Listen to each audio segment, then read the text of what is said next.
All right, well, good afternoon, Rotary District 7770, and welcome to Conversations with Rotary Action People for Wednesday, October 7th.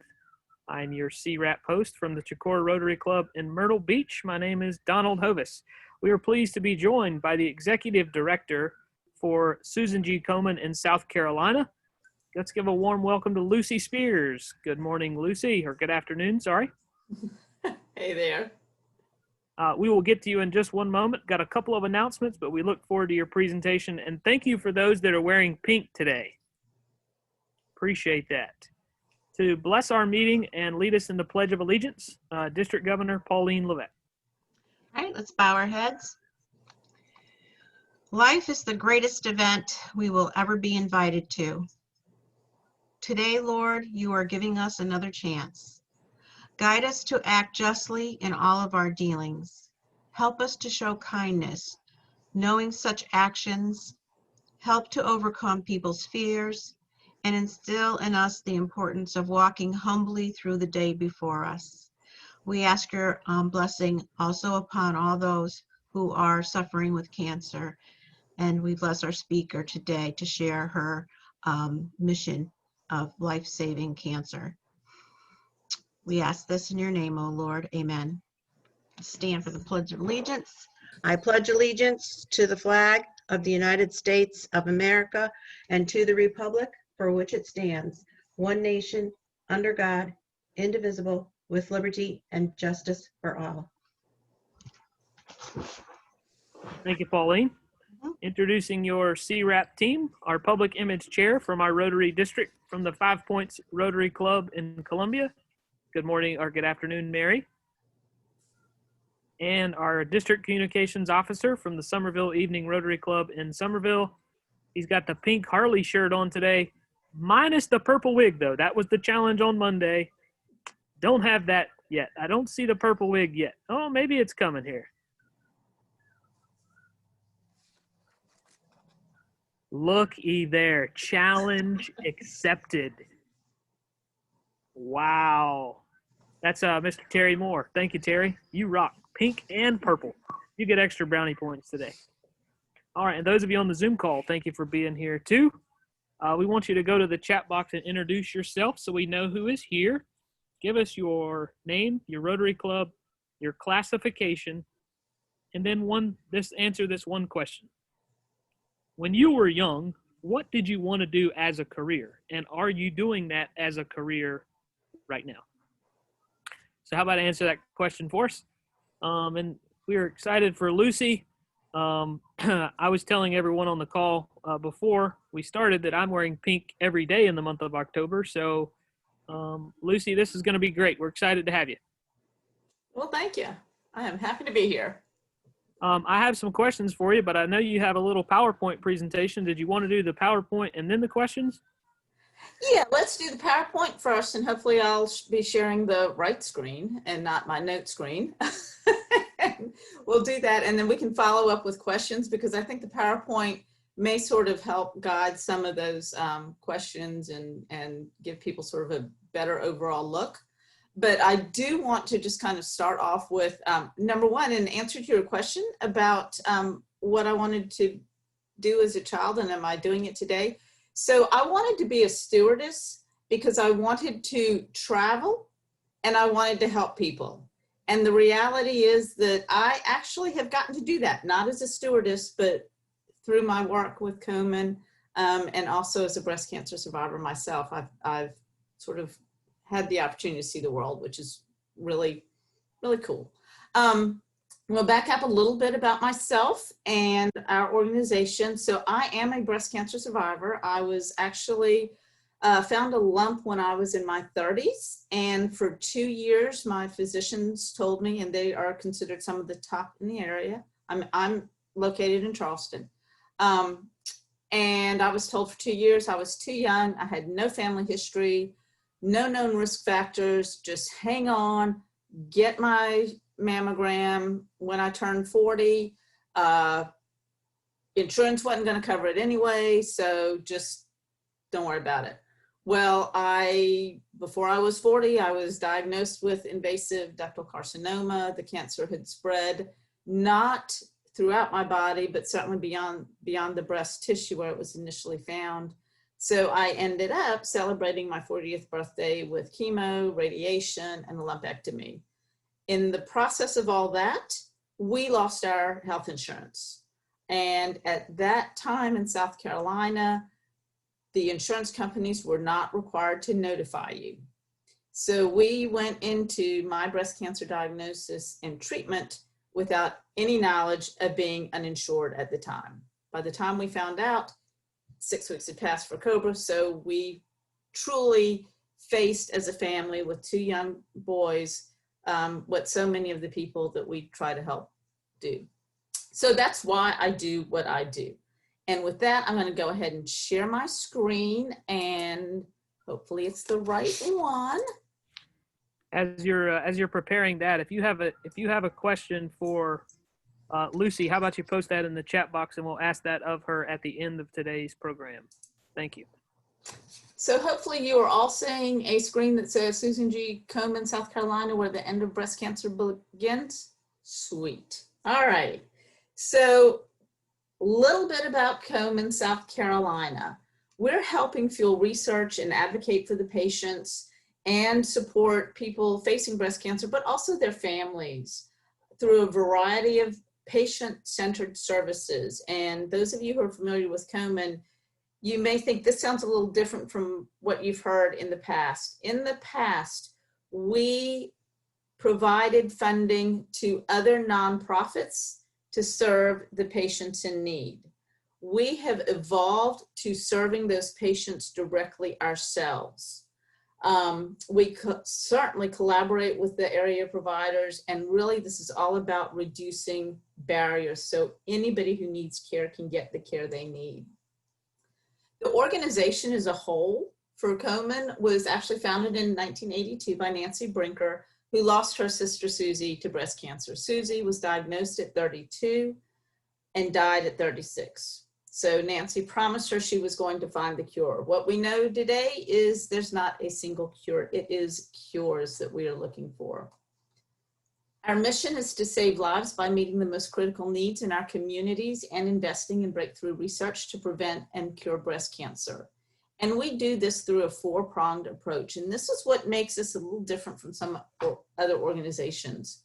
So we're focused on research, care, community, and action.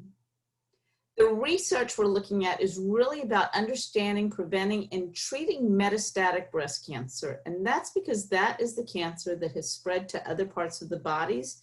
That's the one that kills. We're looking at new treatments and technologies to improve outcomes for everybody. And really focusing on increasing access and participating in clinical trials. Without clinical trials, we know we can't get the modems to get people cared for and move forward with the research and the treatments that are so desperately needed. The care piece is really what we're doing on that local community level. That's where we're addressing the gaps in access and use of affordable, high quality healthcare. And that high quality is crucial because we know, particularly in South Carolina, there are so many rural areas that we're serving that access to care isn't the same as access to high quality care. We also provide access to screening and diagnosis as well as treatment. And through our Partners in Care program, we are assisting financially with things like day-to-day living expenses, whether it's transportation to treatment, childcare, elder care, co-pays, prescription co-pays, utilities, rent, mortgage. We're the only organization doing all this stuff. On the community level, it's about bringing people together, whether it is patients and their families for support, or our communities and providing them education. Without people coming together, nobody can be successful. And then action is our public policy arm. That's where we're advocating for more research funding. We're looking for patient protections, things like reducing out-of-pocket cost. Our big one right now is ensuring coverage for pre-existing conditions. As a breast cancer survivor, when I lost my insurance, we were uninsured for 10 years. And I can tell you that is a fear that I live with daily. And those 10 years, the stress that added to my recovery, I just can't even tell you. Because obviously I have a pre-existing condition and so did my husband. So we were totally uninsured and just, you know, praying and doing everything we could think of to help make sure we and our children had the access to care we needed. And at that time we had a small business.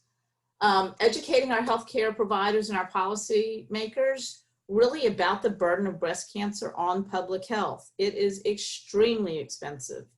And the later someone's diagnosed, much more costly it is. And then really one of the key things is empowering patients to actually take charge of their own health.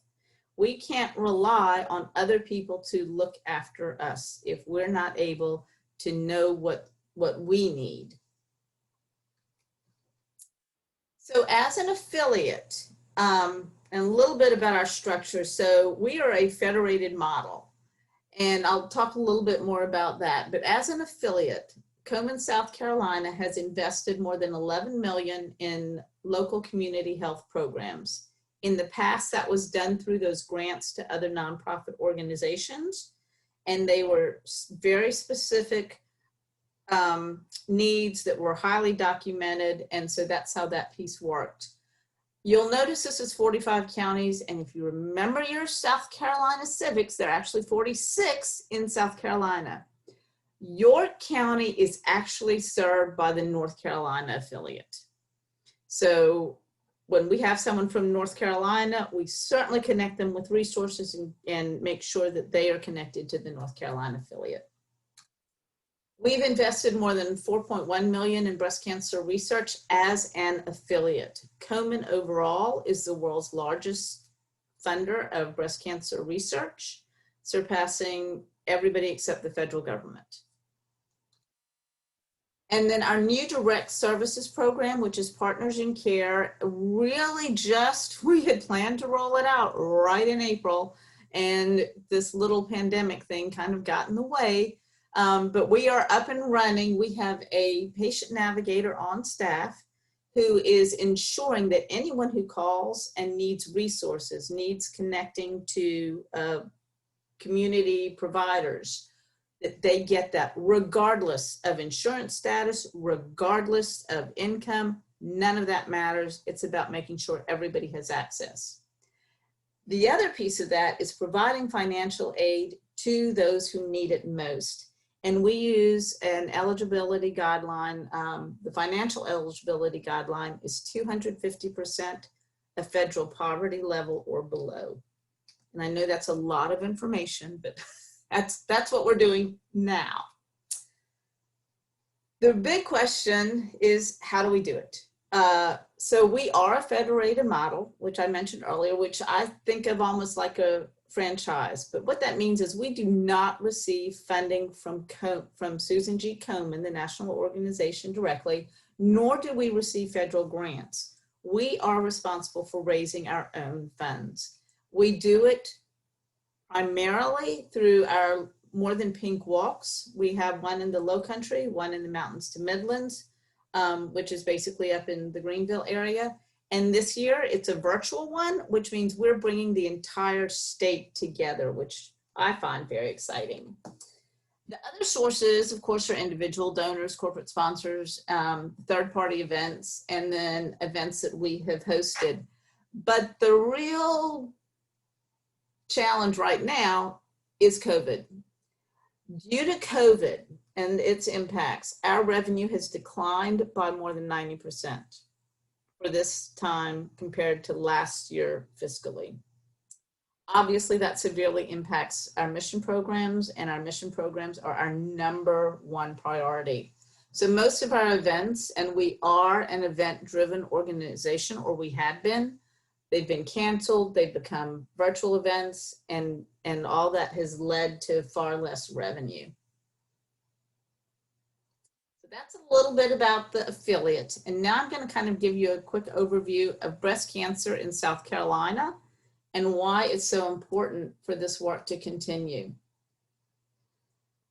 So South Carolina ranked number 3 in the US for the number of people expected to die from breast cancer each year. That's actually not a good thing. This is not a list we want to be at the top of. In 2020, we anticipate about 4,700 new cases of breast cancer to be diagnosed in women in South Carolina. That doesn't even include men who get breast cancer, and men certainly do develop breast cancer, nor does it include those localized in situ cancers. And remember, this is a number that grows every year. So it's 4,700 this year, and then it's 4,700 next year, and so those numbers continue to grow. Family history, and this is one that raises a lot of concern, because I think, and I know I was told, no family history, no risk. Well, the fact is, family history really only accounts for 5 to 10% of breast cancers. The most common risk factors are being female and aging.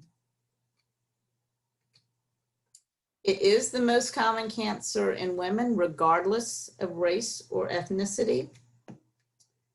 And breast cancer affects more than just the patient. We know that our families, our friends, and our coworkers are picking up and helping us and supporting us, and they have their own sets of issues that they're dealing with as their loved ones fight breast cancer.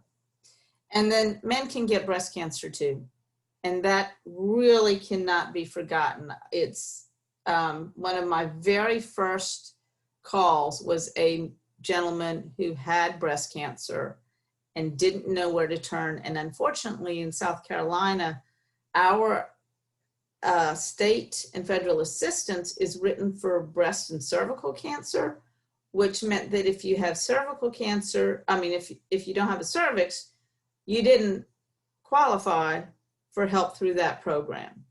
So that's where we were able to step in, and that's what we do. We are here to fill in those gaps. It is one of the most common cancers in young adults, and I think we often forget that. We do think of our grandmothers and our mothers rather than ourselves and our children. African American women are more likely to develop aggressive late-stage breast cancer that's diagnosed at a younger age than white women typically.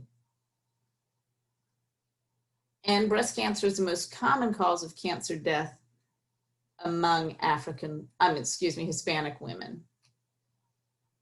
So what is breast cancer? The reality is we all have cancer cells floating around in our bodies. That's just human nature.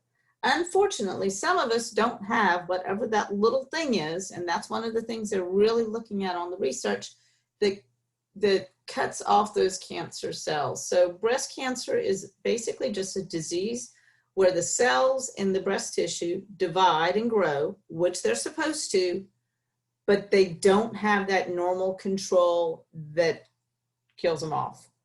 So they just keep developing. We often hear, it's a lump. If I don't have a lump, I don't need to worry about it.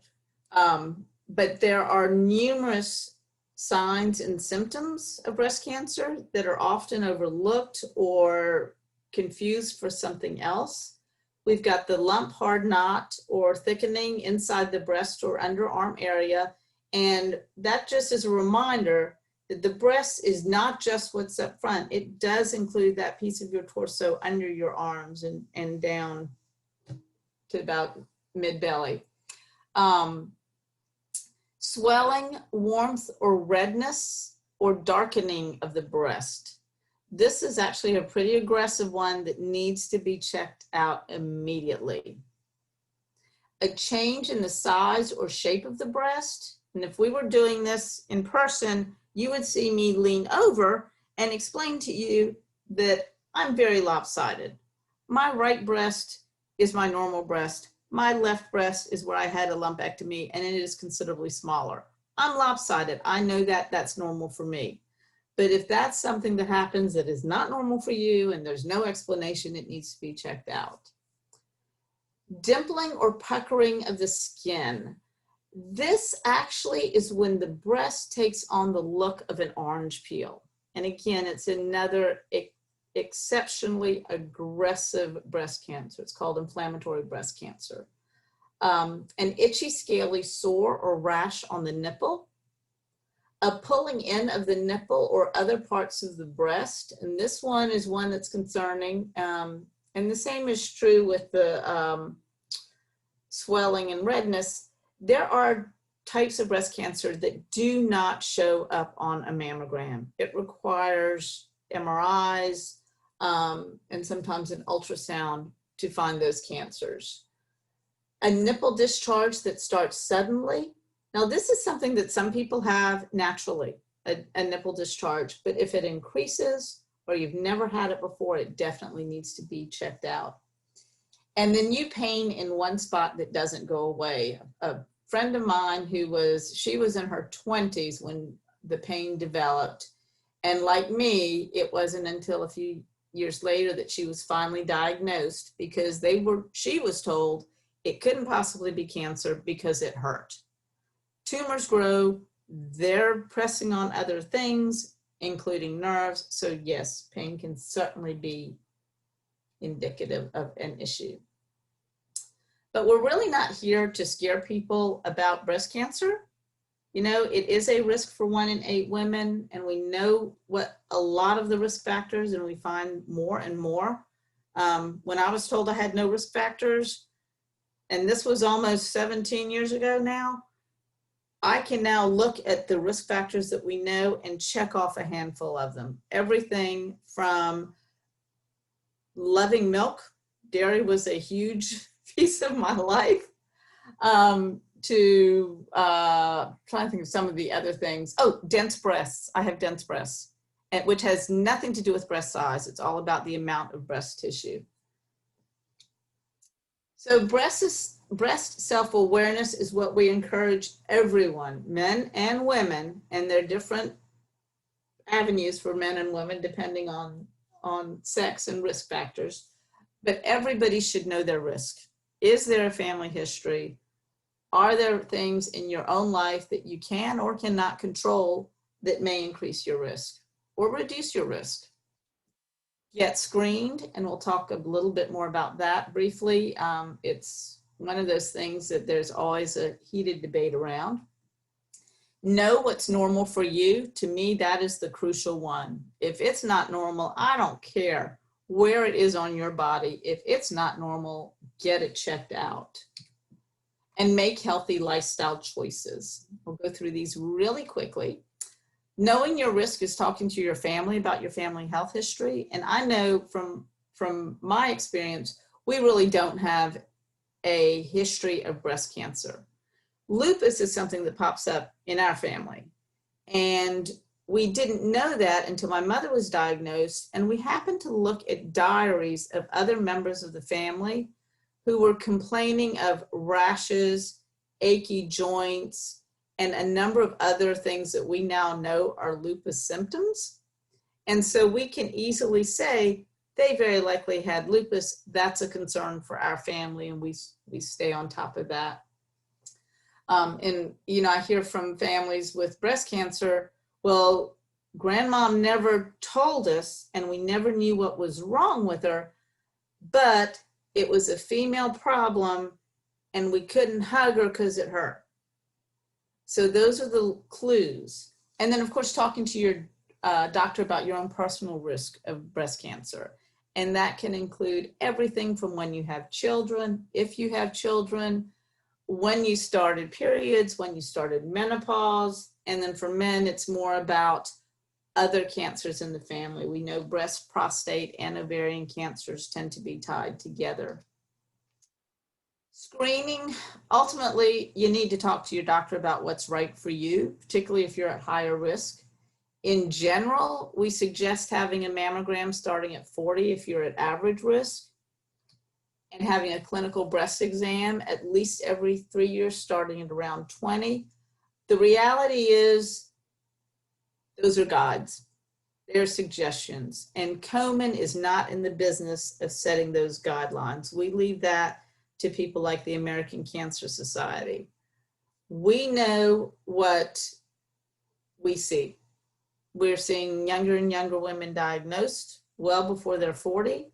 And a lot of that is because they are having those discussions with their doctors and getting the appropriate screening. Know what's normal for you. We used to teach breast self-exam where you had to do this very specific process with 3 fingers at 3 different levels of pressure, and you did it exactly the same time every month. We know that that does not reduce mortality. It had 0 effect. However, most of us, or a lot of us, will tell you we found our own lumps, but it wasn't because we were doing breast exams. It's because we know what our breasts feel like and look like. Any changes should be reported to your healthcare provider. And then making healthy lifestyle choices, which we hear about every single chronic disease, maintaining a healthy weight, getting that exercise, and with breast cancer, even just a 30-minute walk can really help reduce your risk. Limit alcohol intake, which is one that we are seeing more and more studies linked to the amount of alcohol increasing a risk for breast cancer. In women, in general, more than a drink a day will increase your risk by whatever that percentage is. So 2 drinks on a regular basis is increasing your risk by about 20%. So that's why knowing your risk is so important, because you can kind of figure out how to balance things out as best you can. And then limiting menopausal hormone use. We saw a huge reduction in the number of women who were diagnosed with breast cancer when they made some changes to the use of the menopausal hormone use.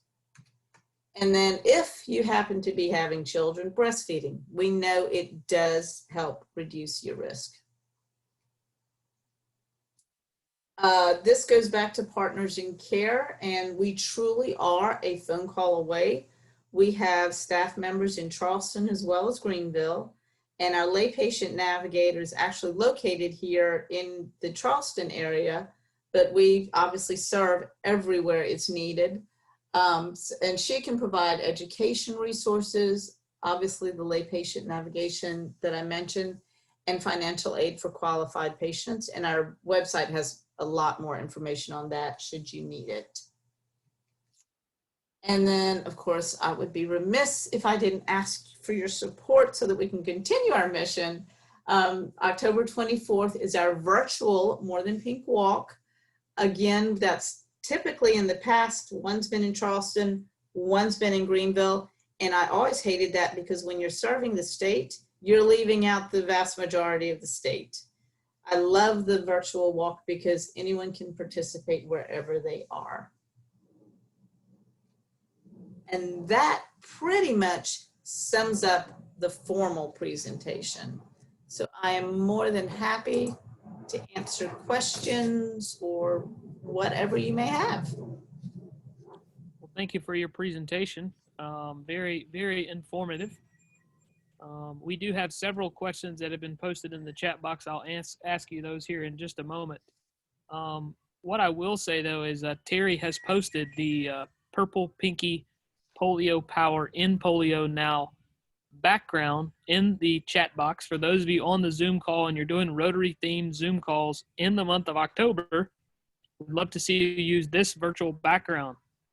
So you can download it by clicking the Polio Zoom backdrop link inside of the chat box. So tell us, why are the rates so high in South Carolina? So we've got 2 things going on, and a lot of it is really information that I've gathered from community discussions. We do a community assessment every 4 or 5 years. And so we have focus groups and they are sharing their stories. So there's a disconnect in our communities between the residents and the physicians and the hospitals. And I will use Allendale as an example. So in Allendale and Hampton, we found, especially in Hampton, Allendale actually isn't the example. Hampton was the example in that there's a wonderful hospital right there, brand spanking new, and the community will not go to it. They believe that they will get better care if they come to Charleston or Columbia to receive care. The reality is, a lot of the doctors are traveling to places like Hampton, so it's actually the same physicians. The other piece is, and again, this is a situation in Hampton, those physicians are traveling. They are not there all the time. Those relationships haven't been established. We are in an area with a high Black population and lots of people that are in rural areas. They truly do not have the access to care. And we saw in the rural populations, it was a question of privacy, and they didn't want anyone to know anything was wrong. So they didn't share information and they didn't ask for information. So they were cut out from the lack of education and the fact that we had a grant at that point in every single community that could serve anyone who needed it. In the Black population, what we see is a mistrust of the medical community. And then on top of all that, with what has occurred in these rural areas, especially over the past several years, hospitals are shutting down. They do not have anywhere to go. And in a number of them, they are traveling at least one county, if not 2 or 3 counties over to get breast screening services or breast treatment. And we are seeing that has really become an even greater issue.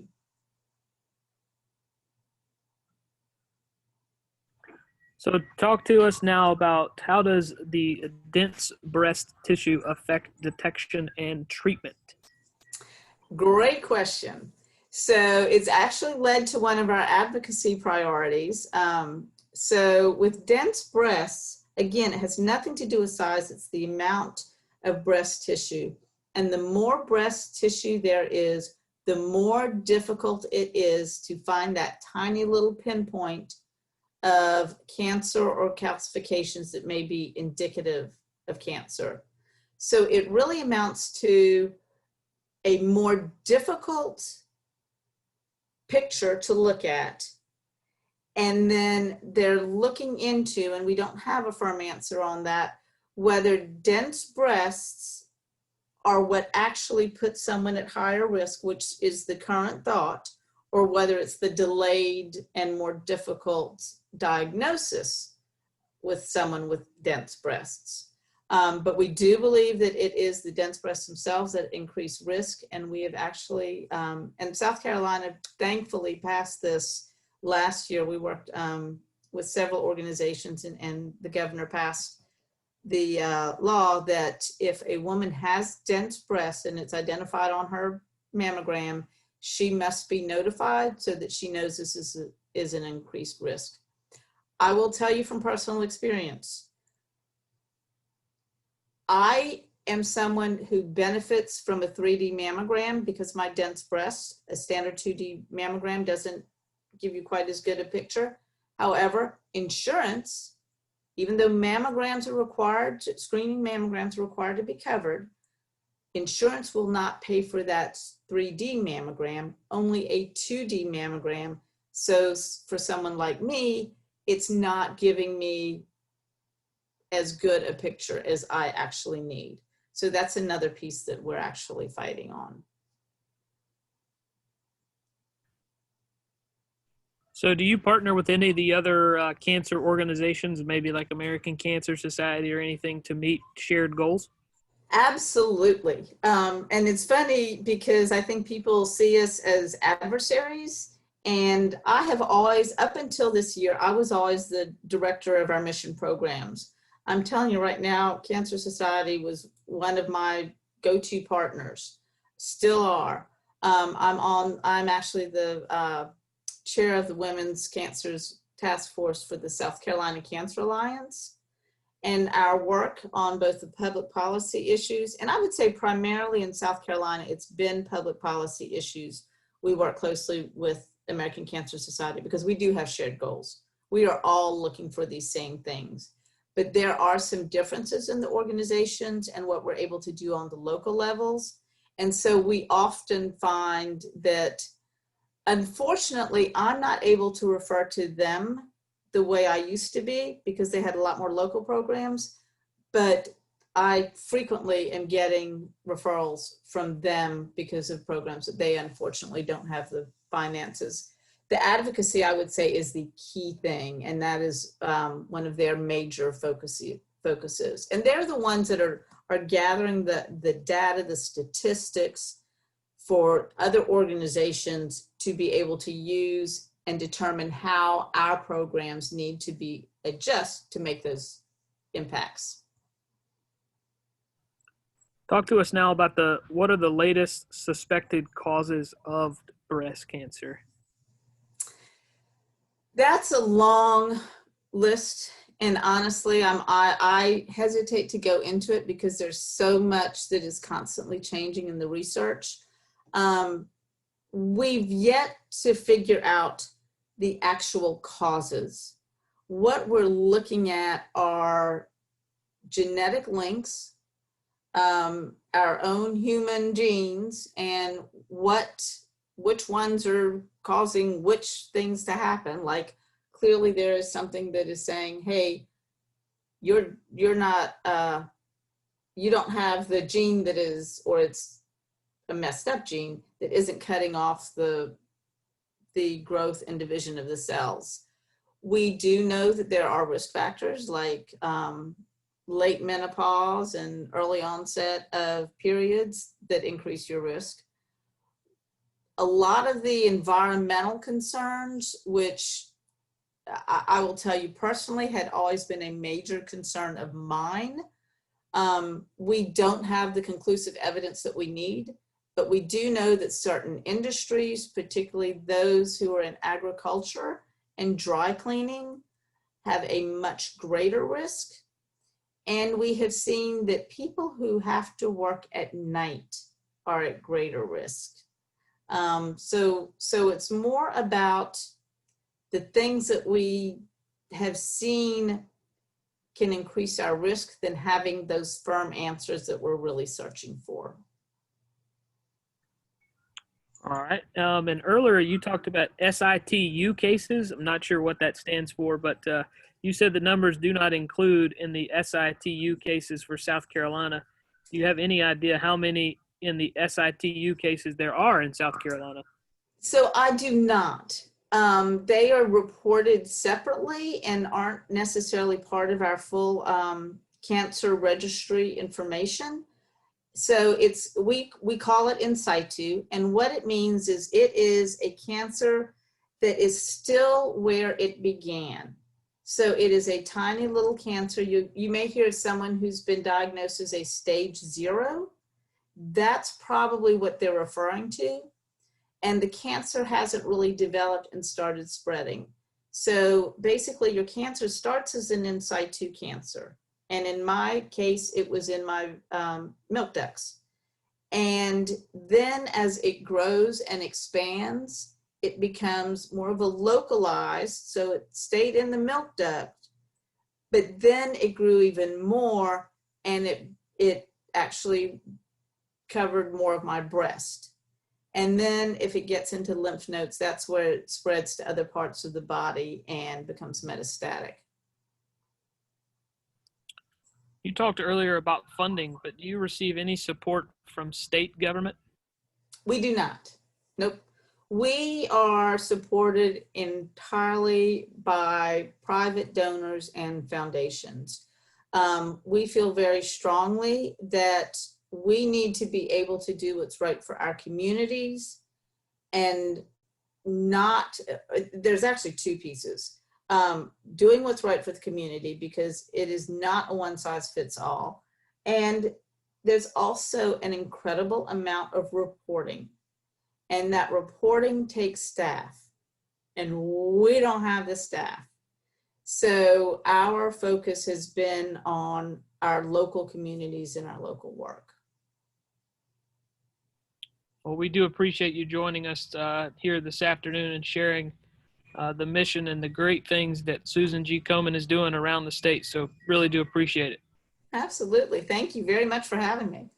I do want to say, if you haven't noticed, David Terrard is quite dressed up for today's CWRAP program with his dress shirt and his bow tie over there. Look at you, sir, looking all spiffy. Nice hat too, Susan, like the pink hat. Pauline's got her pink flamingo shirt on there. So, hey, we do appreciate you guys being with us today. Terry will get this posted up later on Facebook, so please be sure to share that later on today. And in preparation for Friday, you know, we're going to be doing some Tai Chi on Friday, some virtual Tai Chi on our next Conversations with Rotary Action People coming up on Friday at 11 o'clock. So we hope you will tune in then. I will conclude with actually one thing. Tonight at, I believe it's 5 o'clock, there is a foundation event going on Zoom to talk about polio and the $1 million campaign. So if you're able to tune in, I hope that is going to be recorded because I unfortunately cannot be part of that this evening and would love to be a part of it. So hope that will be. But if you need to tune in or want to tune in, that information can be found on DACDB, and also you should have received an email from Paula Matthews about that. So that event is coming up this evening. I will conclude with the 4-way test. Of the things we think, say, or do, is it the truth? Is it fair to all concerned? Will it build goodwill and better friendships? Will it be beneficial to all concerned? Thanks again, Lucy. Appreciate everyone joining us on Conversations with Rotary Action People for Wednesday, October 7th. Have a great afternoon. Take care. Bye-bye.